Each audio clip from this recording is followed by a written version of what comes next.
Hello everyone, this is the smart #5 Premium rear-wheel drive with the big battery. Amazing battery, 100 kilowatt hours, 94 kilowatt hours can be used. Rear-wheel drive with 367 horsepower, double LTP range 590 kilometers. I had this car for 2 weeks, drove around 1200 kilometers or something with it, and with the Brabus edition of the smart #5 I did the big things, what are good, what are bad. And since this car is almost the same except for the power, I'm gonna do little things that could be better or that are really amazing. If your company has electric cars as company cars, of course you want your employee to charge at home. It's cheaper for you and it's easier for the employee. Tronity has a software solution for you to know how much you have to pay your employee for charging at home. With the Fleet Manager you manage your employees and your cars. Tronity connects to the cars and knows exactly when the car is charging at home and how much. And then you get an easy monthly bill for your employee. If you want to know more, there's a link in the description below. Number one that I can think of is the drive. It is comfortable, the power is okay, but overall the Brabus edition, when it was driving like this, and they drive very similar, I was okay, this is a sporty car, 650 horsepower almost, I get it, it makes sense, it's fine. But this car should be the comfortable one. Less power, just rear wheel drive. I thought this would have a more comfortable suspension. It's not bad at all, don't get me wrong, but it's not, it just could be way better. It's when it comes to bumps and stuff like this, it's not amazing. It's okay, but not amazing. The same with the power. 376 horsepower sound amazing, but the acceleration from 130 to the top speed of 200 is great. So don't get me wrong with that. But when you do it from a standstill, it's reduced big time, and the acceleration, especially 0 to 40 or 50, feels very underwhelming and a bit very weak. Not my thing, not very happy with that. Loudness in the car is good.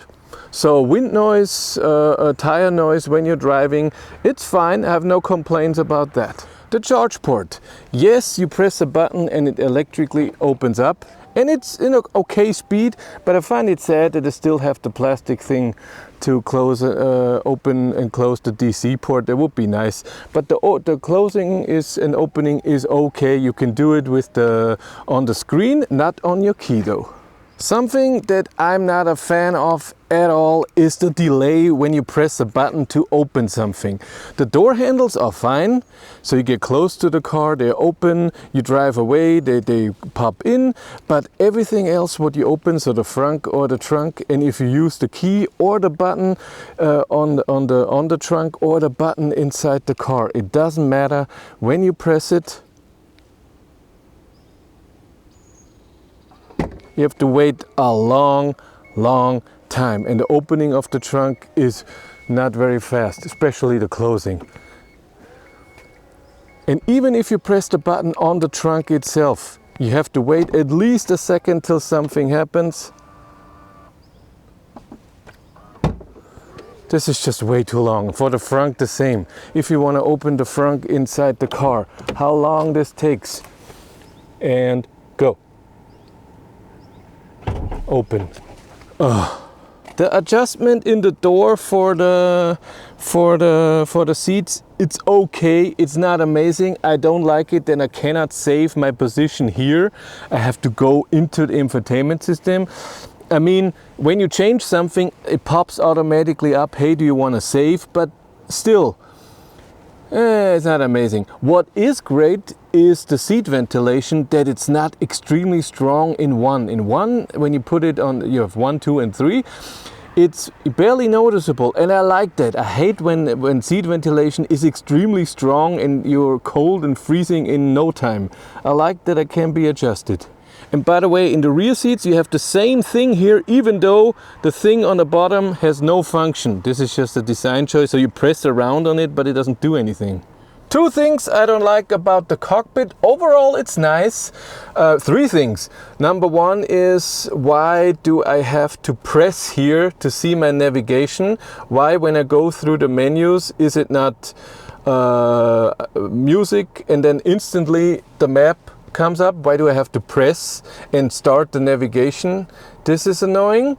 Number two is that I cannot get rid of all of this. So if I say I just want the speed, I don't want the driving data there, I don't want music there, just go away, I can't do that.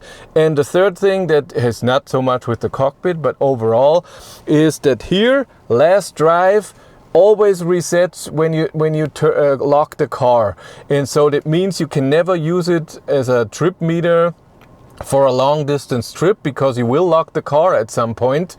When you're charging, you go get something to eat, or I don't know. This is annoying. I'm not a fan of that. The good thing is, if you use dog mode, entertainment mode or something, and the car stays on, this stays on as well. So if the car keeps running, even if you lock it, we come to the entertainment mode in a second, then it stays that way, which is okay. And then we come to that mode. When you swipe down, you get here for a lot of modes. We have dog mode, entertainment mode, a relaxation for washing the car in a washing street, and camp mode. And the dog mode sounds great. And I tried it, and what happens is, when you do that, it sets the climate to 26 degrees. I don't want my dogs in the summer in 26 degrees in the car. That's way too warm. So I'm not using it. And in the winter, 26 degrees would be way too hot. So come back, come on. I want it to stay the same way that it was before. So what I have to do is not auto, turn off. What I have to do is the entertainment mode. I go on this, and what amazing is, you can do half an hour, up to 8 hours, or never. So I put on never on, select, and then when I get out and lock the car, it will just stay on, but everything stays on. And I noticed this the other day. I was parking on a side where it was not so bright, but it was okay, and we were gone, and at some point it got a bit darker and the lights turned on because they were in auto and the car was just on. It didn't know, hey, I'm in entertainment mode, maybe I don't need the light, but it did it. The second screen, I get it if you have a kid, a child sitting on this. This is very interesting and entertaining. What comes up here has, since I'm not connected with Spotify in the car, there's stuff coming up that I have nothing to do with. The same with movies. I like it that I can connect the Bluetooth headphone and someone could watch a movie and hear it on their headphones. But if I'm not using this, this is so annoying that this comes on all the time. And that's why I have my mode here where I can just turn it off, because I don't need to see this. So for the driver, this is very annoying, and even for a passenger only. If you want special entertainment there, then it's good. Otherwise, I don't see it very well that it's good. I love my driving settings, which I can put on my favorite here, which is nice. It's a bit annoying that I have to press, and then okay, that it's not just one press and they're all done. And the other thing is, when I take them, a lot of times it doesn't do everything. When I go into assist, then sometimes the lane assist is still on vibration, and sometimes the speed warning is still on and I have to do it manually. It's possible that I would have to do it again, so everything to standard setting and then again to my settings, but most of the times it doesn't work very well the first time. The good thing is, even if you stand, even if you charge, as long as you don't lock the car, and I think it even has to be for a while, and again, if you use entertainment mode, it stays on, those settings stay on until like I said, you lock the car for a while. If you just lock for a minute or 2 or 5, I don't think it will reset. It will still be on, which is then great. The little buttons down here that I can change are nice. It's a bit sad that I can only do it for 5. So these 5 here I cannot change. I cannot even change the position. It's just those, and to do it you always have to delete one and then put another one in, and then you can move everything. You have a lot of options. The same here as well. When you do that, then you have those 8, then you can take them out and put something else in. It's nice that it is done like this, but like I said, for the bottom here, it would be nice if I can do a bit more. So I would love to have the seat heater and seat ventilation in here, not in the door. Yeah, something that I'm not a fan of are the seat, and not the seat at all. It's how the side support. So for me they're very wide and I'm slipping around in them the whole time. And it was the same, by the way, in the Brabus edition, which has sportier seats, but still I was slipping around. So driving in corners is not amazing. So it would be nice if I could adjust the side stuff a bit, but I guess then of course the price of the car goes up. The app. I showed you the app already with the Brabus. In this car I didn't activate it because, as in the Brabus, I had problems connecting. And Smart helped me, the press team, a bit, and it worked with the Brabus. In this car it didn't work.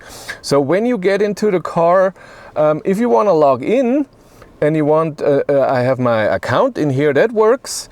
Then you get a QR code, you scan it with your app, and then the car is connected to your app, your account. But if you want to see in the app state of charge, digital key and stuff like this, then you have to reset the car, which is also okay. This has happened with a lot of cars, but in this car it's not that easy.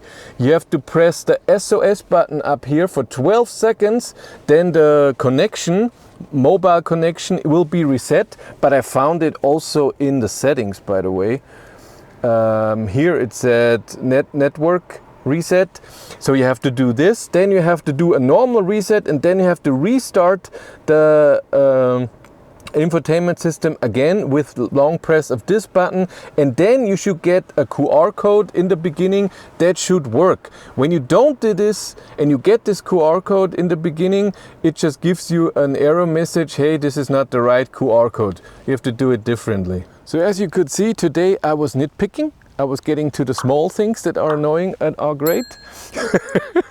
So we know a bit more, not just the big things that I talked about the last time, like charging, range, cruise control, steering assist and stuff. This was the small little things that could be improved or are already amazing. But that's it for me. Thanks so much for watching. Have a great day and take care. Bye.